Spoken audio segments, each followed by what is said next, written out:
శ్రేణి గారికి big boss లోకి స్వాగతం.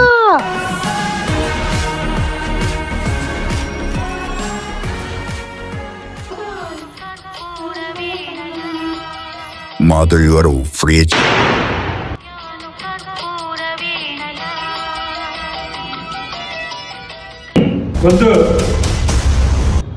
ఏం రాజా నన్ను దూరం పెడుతున్నావా? కరిగిపోయాను కర్పూర వీణలా.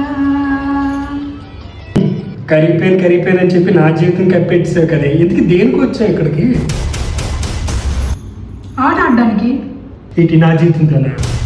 సర్లే నువ్వు అలానే అంటావు కానీ సేమ్ మీలానే హౌస్లో బర్నీ అని ఒక ఆయన ఉంటారు. ఆయన ఒంటరిగా ఉంటారని అప్పుడప్పుడు ఓదార్పిస్తాను అంతే. సాయంత్రం పలాస్ బండి ఎక్కి వెళ్ళిపోమంటారండి. ఏంటి ఇప్పుడు ఒక గొడవపడాలని చూస్తున్నారా ఏంటి? బాగుందమ్మా వ్యవహారం. బరి తెగించిన కూడా బజార్లో గుడ్డెట్టిందట, అలా ఉన్నది ఈ వ్యవహారం. సర్లే కానీ ఫ్లవర్ తెచ్చి లాస్ట్కి రెడ్ ఫ్లవర్ అయ్యాను.